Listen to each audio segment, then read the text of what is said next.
Hey, this is the Fight Nerd, and joining us now is Dr. Paul Bowman from Cardiff University in the UK, who is featured prominently in the new documentary I Am Bruce Lee, and is also the author of the excellent book Theorizing Bruce Lee. Dr. Bowman, how are you today? Hello, yes, I'm great. It's great to be on the show. Well, thank you for joining us. First things first, what got you interested in Bruce Lee and the martial arts? Bruce Lee has always been a big part of my life. From a child, I grew up in the 70s, and Bruce Lee was the king of everything. He was the definitive pinnacle of martial arts. And ever since a child, I'd always loved Bruce Lee. And it was always Bruce Lee when I did any martial arts. It was, when I did every kick I did, it was a Bruce Lee kick. Every punch was a Bruce Lee punch. So Bruce Lee is the start of my interest in martial arts, and he's still there now. All these years later, he's still very central to my interests. And you also do practice martial arts, correct?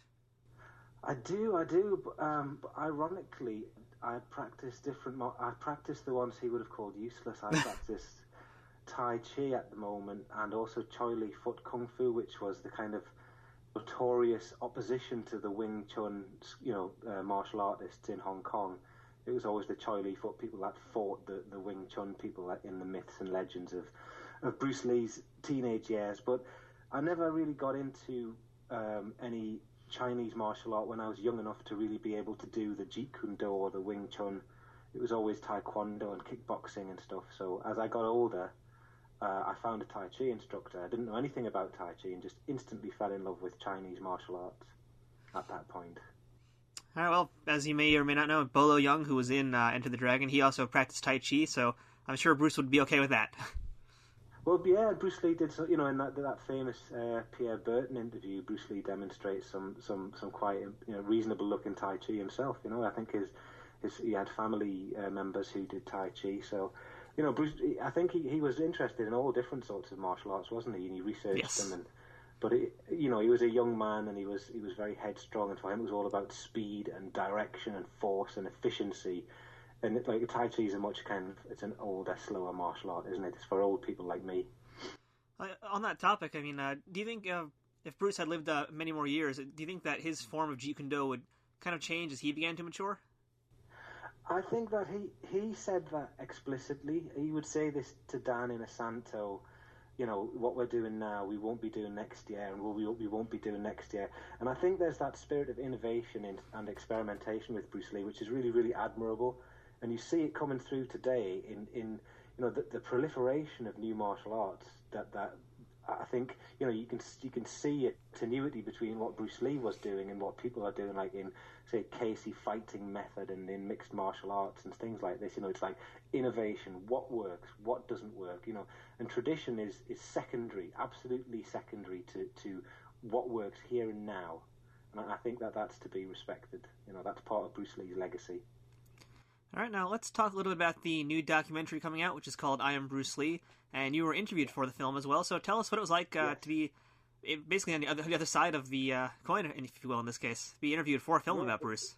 It was a really big surprise. It was excellent. I got an email from the director, Pete McCormack, and I didn't know anything about it. And then I didn't think they were serious. I thought they just wanted to pick my mind about, I thought they wanted to do a bit of research. But then it turned out they wanted me to come, so they flew me from the UK to New York, and I had a weekend in New York, which was great. I've never been to New York before. And then we did about a 3-hour interview on the Monday morning, and then I flew back home. It was great fun. It was brilliant. And the production company were great, and they were very interested in what I would have to say about Bruce Lee as an academic and a cultural theorist and a philosopher and so on. So it was really interesting to be part of it. I was really proud, really, really touched to be asked. And I've seen the finished documentary now, and it's a wonderful film. It's absolutely excellent. Yeah, it's definitely a must-see for all Bruce Lee and martial arts fans. It really is. And I think it does something unique, because there's a lot of legend and there's a lot of vagueness about Bruce Lee. Who did he fight? When did he fight? When did he develop this? This film, it talks to, his family and his friends, and it puts dates, it puts times and names and places. It's very precise about what happened when, and you don't see that in any other Bruce Lee documentary. You don't even get it in many books about Bruce Lee. What actually happened when? Who was Bruce Lee with? What did he do? I think this this is what's unique about the film. I think this is one of the really strong points of it. You know, everyone knows a lot about Bruce Lee, but it's all a bit vague. You know, who did he train? Was he the toughest man in the world? And all of this kind of stuff. And it really asks those questions, and it backs them up with evidence. Very true. Now, you did mention the word myth there, so I just kind of wanted to ask this question now. Do you think that Bruce's life, as well as some of his work, kind of followed the chart of Joseph Campbell's hero's journey?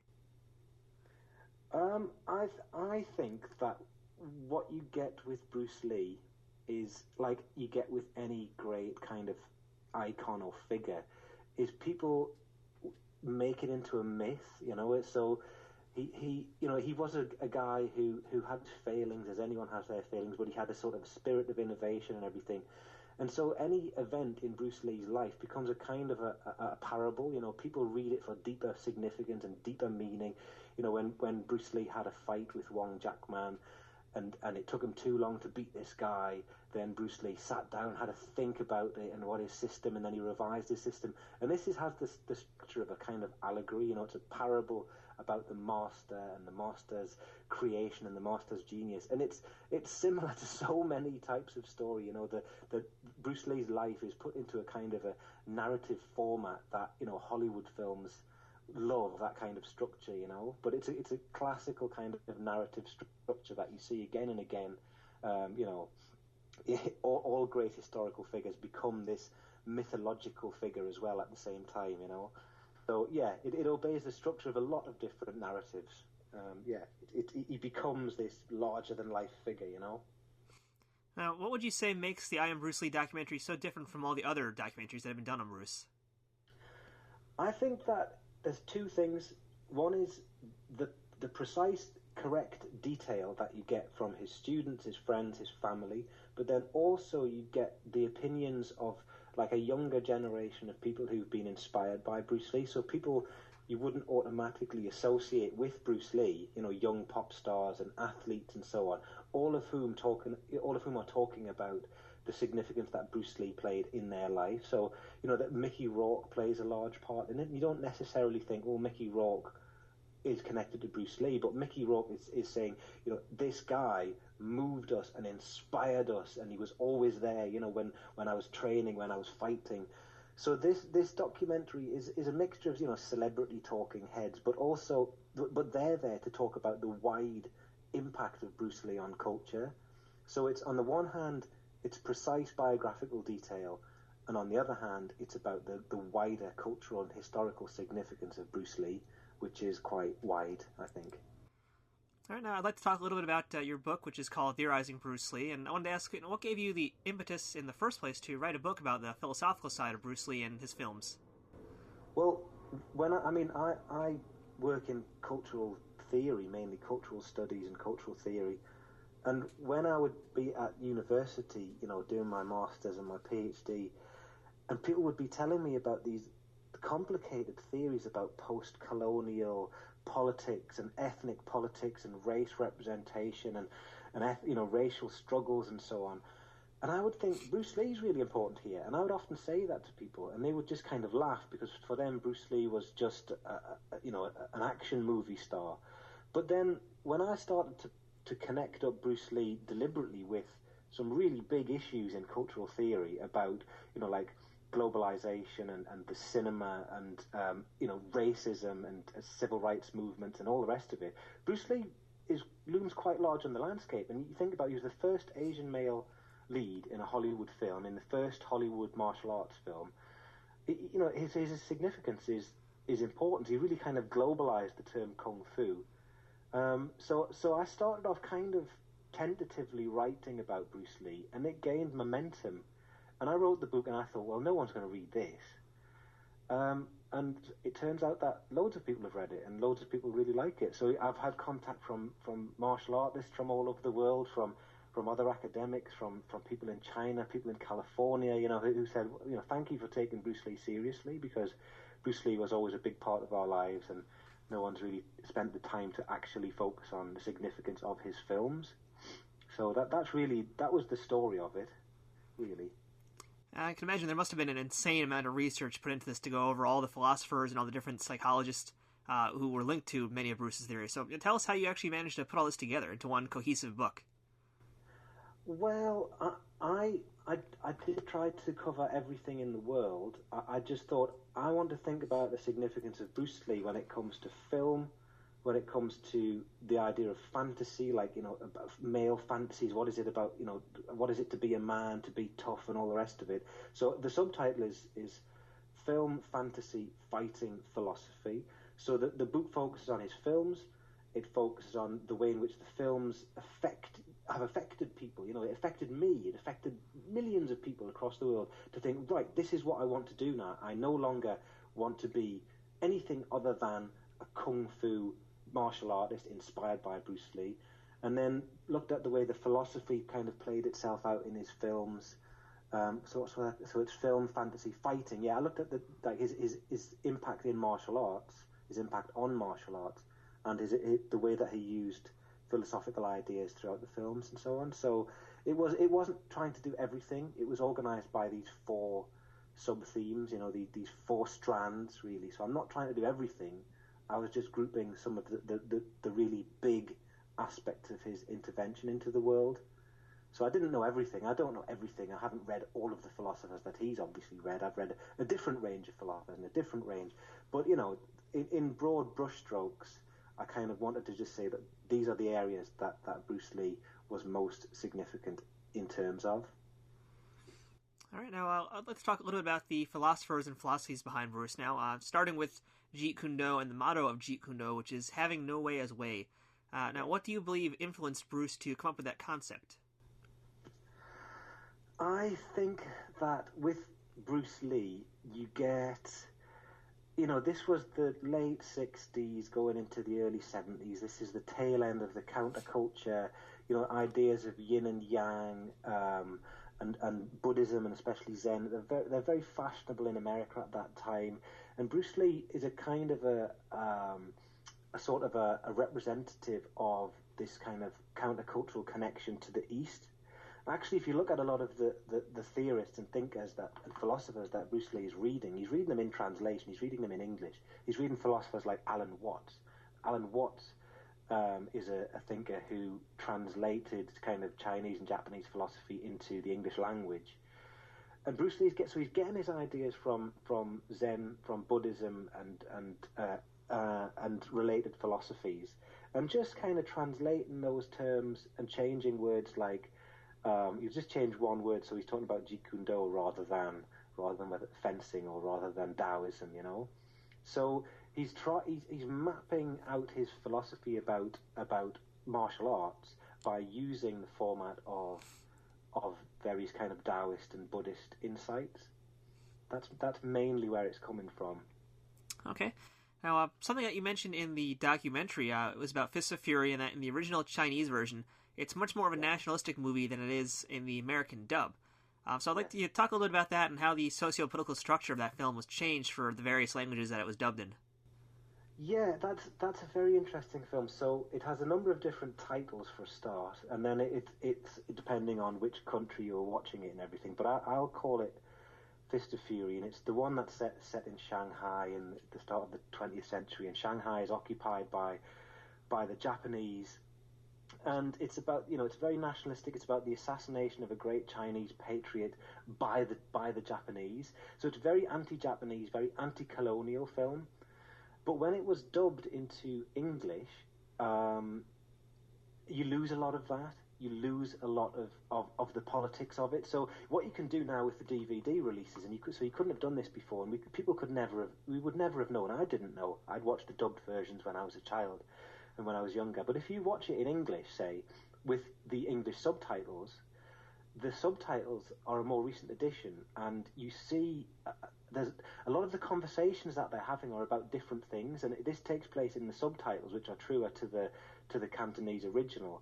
And in the subtitles, they're talking about the Japanese colonial power and how little power the Chinese have and how much power the Japanese have, and even if they've done this terrible assassination, there's nothing they can do about it. And that's all simplified in the dubbed version, which was the first version that Westerners got. So, the reception of these films in the West was one of it was just kind of slapstick. It was just about baddies and goodies, and the Japanese are just baddies for no clear reason. So if you actually watch the subtitle version, you realise that it's actually quite a complex setup. You just don't get that. You don't get that at all in the dubbed version.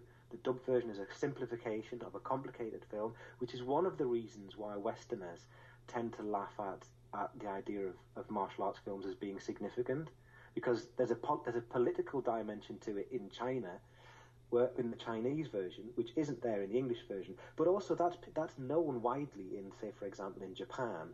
And I have it on quite good authority that Fist of Fury has never been shown on terrestrial Japanese television because it's so passionately anti-Japanese. And this is played out in different ways. The idea of in that film, the Japanese deliver a plaque at the funeral which says "Sick Man of Asia," and that was the way that China had been referred to throughout the 19th century. China had been called the Sick Man of Asia. So that choice of term in that film is very, very historically loaded as well, So the film is significant in the East Asian context, and in the West, that's all lost. It's all gone. So that's the kind that interests me. Yeah, it's a very, very big change, and additionally onto that, many of Bruce's movies thematically dealt with the ideas of race, which also later expanded into self-identity. So where do you believe Bruce got some of his ideas on identity, and how did that begin to shape his later work? Well, I think, in the films, the three Hong Kong films, you see him playing, a Chinese ethnic, working class boy kind of thing. And these are very nationalist films, but actually Bruce Lee was living in California, and he was much more interested in that kind of egalitarian ethos of we're all actually equal. So in the Hong Kong films, Bruce Lee is playing a nationalist, and that nationalism, there's still the nationalism to Bruce Lee.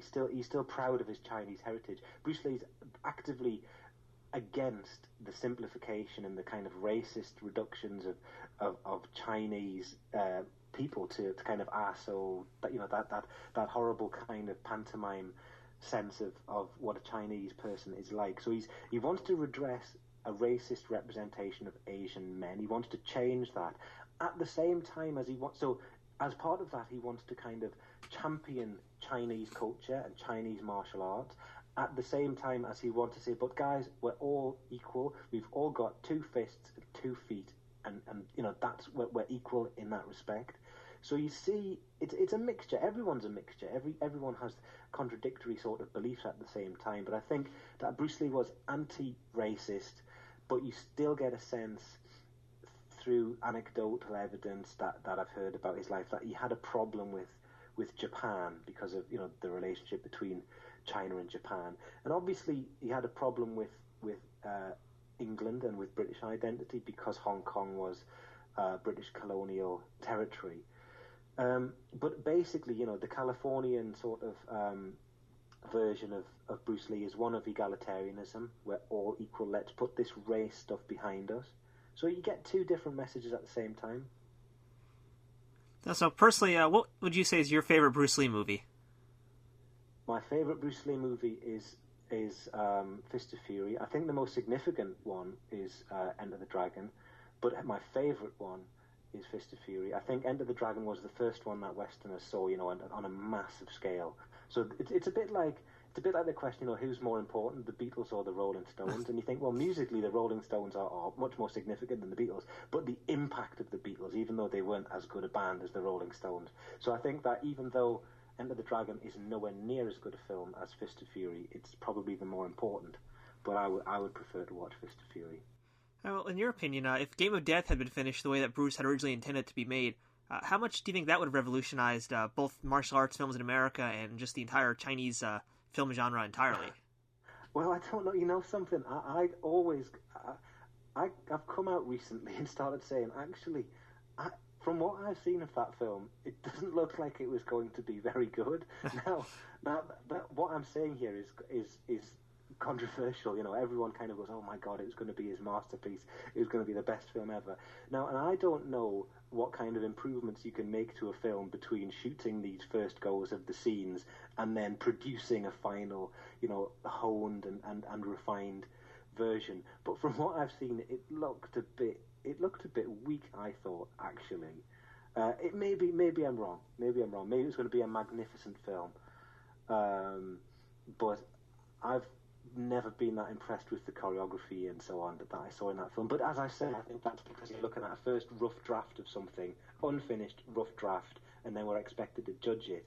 Now, most Bruce Lee fans go, "Oh, this was going to be the best film ever." And my position is, well, I'd see no evidence of that. It looks a bit ropey to me. What do you think? I don't know. All right, we'll let my YouTube commenters worry about that one, because I'm sure they're gonna have a field day with that comment. So we'll move on. Okay, yeah, I know I'm in deep water here, aren't I? Oh yeah, we're not gonna touch that one again. Now, why is Bruce Lee still so relevant nearly 40 years after his passing? Because he was the first, and because the generation that were most moved by Bruce Lee, the people who saw Bruce Lee the first time, we're still around.